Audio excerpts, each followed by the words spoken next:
یہ تو وہ سب خواب کی بات تھی جو میں نے خواب میں دیکھی تھی. اب بیداری کی بات سنو. ابھی میں غلام بھائی کے یہاں عیادت کر کے آ رہا تھا تو ہمارے محمد بھائی نے کہا یہ 11 گاڑیاں ہیں تبلیغ والوں کے لیے وقف ہیں.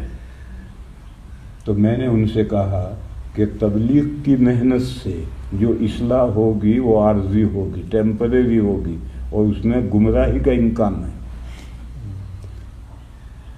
آج 60-70 سال ہوتے ہوتے تبلیغ جماعت میں کتنی ہی گمراہیاں پیدا ہو گئی. سب سے پہلی گمراہی تو یہ پیدا ہوئی کہ انہوں نے کہا ہمارا کام ہی جہاد ہے. ارے جہاد، جب ہم کتاب الجہاد بخاری میں کھولتے ہیں اور پڑھتے ہیں تو اس کا کیا مفہوم ہمارے ذہن میں آتا ہے؟ انہوں نے کہا نہیں ہمارا کام ہی جہاد ہے. تو پہلی گڑبڑ تو انہوں نے یہ کر ڈالی. دوسری گڑبڑ انہوں نے کہا کہ دین کا کام ہم ہی کر رہے ہیں، حضور والا اور صحابہ والا کام ہم ہی کر رہے ہیں. یہ وہ سب گمراہیاں ہیں جو تبلیغ میں پیدا ہو گئی، اور چھوٹی چھوٹی گمراہیاں تو بے حساب پیدا ہوتی. میں نے محمد بھائی سے کہا مدرسے قائم کرو اور مدرسوں میں مضبوط تعلیم دو. پائیدار ہدایت یہ ہے. یہ تبلیغ سے جو ہدایت ہے وہ تو گمراہی. میں مثال دوں، دنیا میں دین پھیلا ہے خانقاہوں سے، بزرگوں سے، اور دنیا میں بدعتیں اور گمراہیاں پھیلی ہیں ان پیروں کے لونڈوں سے، لڑکوں سے. یہی پیروں کی ابھی آگے نسل چلتی ہے تو یہی سب کو گمراہ کرتے ہیں.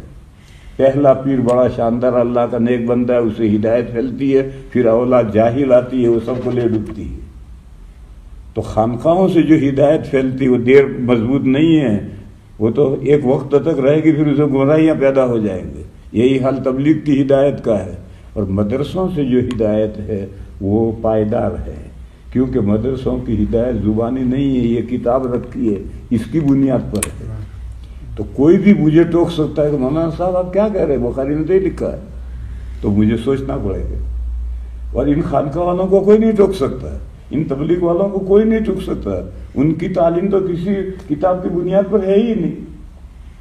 اس لیے میں نے محمد بھائی سے کہا مدرسہ قائم کرو. دیکھو زامبیا والے تم سے آگے ہیں. میں کونگو میں گیا تھا، وہاں کچھ نہیں ہے. فلاں جگہ گیا وہاں کچھ نہیں ہے. تمہارے یہاں بھی کچھ نہیں ہے. مدرسے قائم کرو اور مضبوط تعلیم دو. یہ ابھی میں نے ان سے کہی یہ بات، تو محمد بھائی نے مجھے جواب دیا کہ میں بھی مولویوں سے کہتا ہوں مدرسے قائم کرو. تو میں نے ان سے کہا مولوی مدرسے نہیں قائم کر سکتے، مولویوں کے پاس ہے کیا؟ مدرسے تو تم قائم کرو اور مولویوں سے کام لو. دونوں ملو گے تو پرندہ اڑے گا، اور اگر تم ایک پرندہ بائیں پر سے اڑتا رہے گا تو کبھی بھی نہیں اڑے گا. دونوں پر اکٹھا ہوں گے تو پرندہ اڑے گا.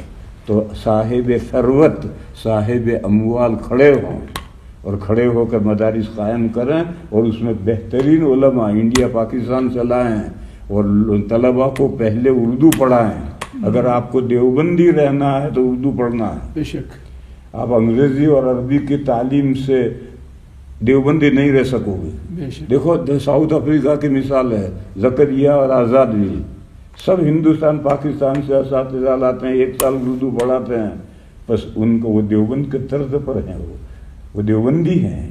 اور باقی ساؤتھ افریقہ ہی میں انگریزی میں پڑھانے والے بھی ادارے ہیں، عربی میں پڑھانے والے بھی ادارے ہیں. سب جگہ میں گھومتا آ رہا ہوں، وہ سب دیوبندی نہیں ہیں. تو اس لیے اگر آپ دیوبندی دیکھو، لینگویجز مادری زبان کے علاوہ دوسری زبانیں مختلف مقاصد سے سیکھنی پڑتی.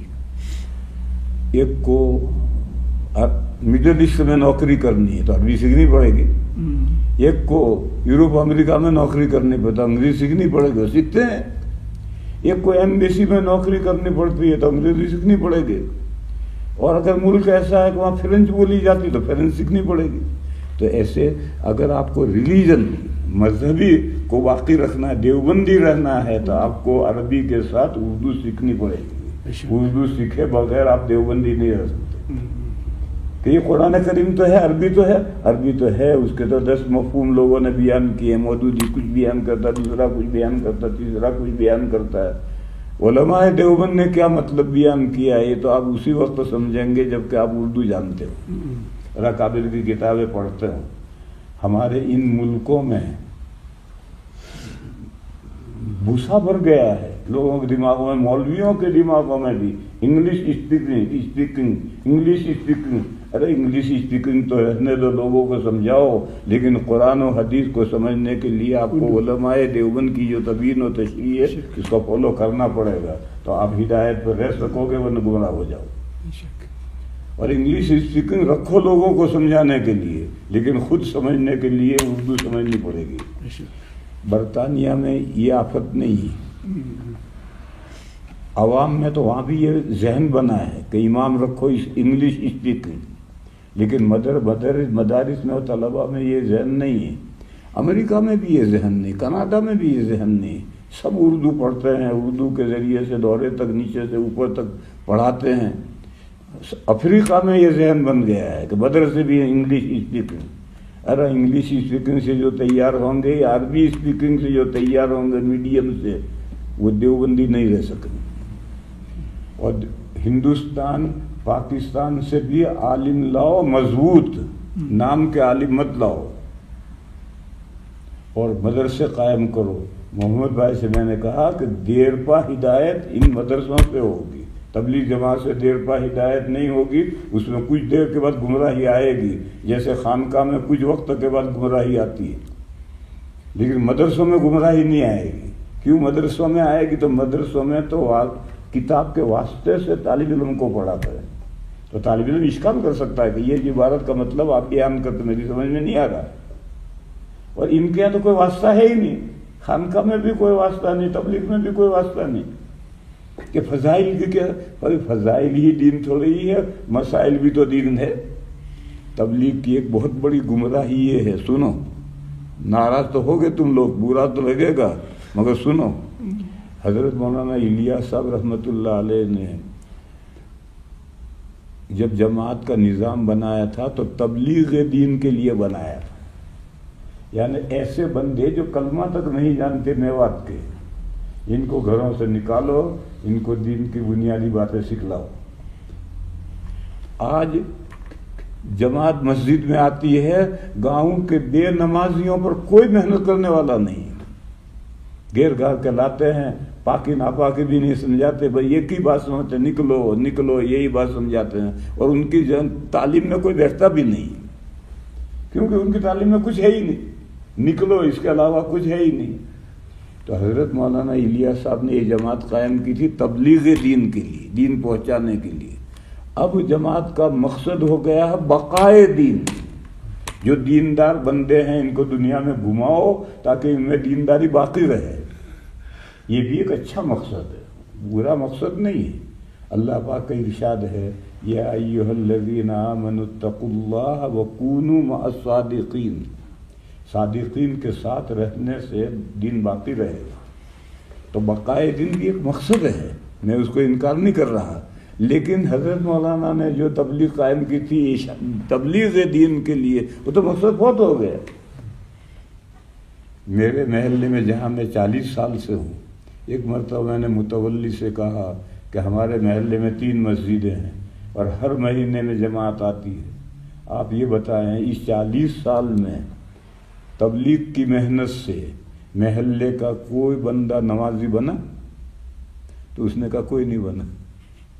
میں 40 سال سے اس محلے میں دیکھ رہا ہوں, آوارہ نوجوان آوارہ بھٹک رہے ہیں, بیچارے پاکی ناپاکی بھی نہیں جانتے, اور جماعت مسجد میں پھیرتی ہیں, اپنی تعلیم کرتی ہیں, دوسرا تو کوئی بیٹھتا نہیں, وہی اپنی تعلیم کرتی ہیں اور تقریر کرتی ہیں عشاء کے بعد, اور نکلو نکلو, اس کے علاوہ کچھ نہیں کہتے.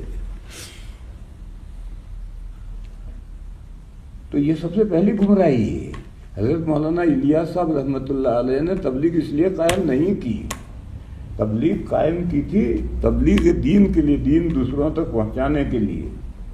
اب مقصد ہو گیا بقائے دین, اور بقائے دین کے لیے کہا ہم جہاد کر رہے ہیں. ارے بھائی جہاد کہیں کوئی چیز ہے؟ اب کتاب الجہاد جب کہ بخاری میں کھولیں گے تو ہم کیا سمجھیں گے؟ اور انہوں نے ساری دنیا کی آنکھوں میں دھول ڈال کر کے کہا ہمارا کام ہی جہاد ہے. اس لیے میں نے یاد رکھو بھائیو, تب خانقاہ سے جو ہدایت پھیلے گی آگے جا کے گمراہی آئے گی. تبلیغ سے جو ہدایت پھیلی تھی اب وہ گمراہی کے دائرے میں داخل ہو گئی ہیں اور طرح طرح کی گمراہیاں ان میں آ گئی ہیں. اور مدرسوں سے جو ہدایت پھیلے گی وہ ہدایت پائیدار ہوگی، کیونکہ مدرسے دائرے کا میں ان سے اپنی بات نہیں کہوں گا، اس کتاب کے واسطے سے کہوں گا. اور اس کتاب میں لکھا ہے، میں جو کہہ رہا ہوں وہ سمجھ میں نہیں آئے تو اعتراض کرے گا کہ بھئی آپ جو بات کہہ رہے ہو تو بخاری کی حدیث میں نہیں ہے.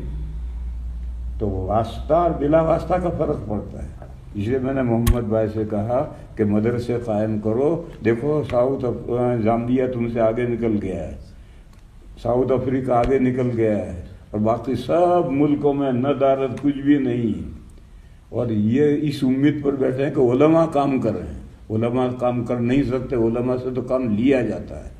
وہ آپ کے ہیلپر بنیں گے، اور مل کر کے مدرسے قائم کرو اور مضبوط تعلیم قائم کرو. انڈیا پاکستان سے مضبوط اساتذہ بلاؤ، اردو پڑھاؤ بچوں کو، اور اردو پڑھا کر ہو تو تم پھر دیوبندیت پر رہ سکو گے اور نہیں رہ سکتے.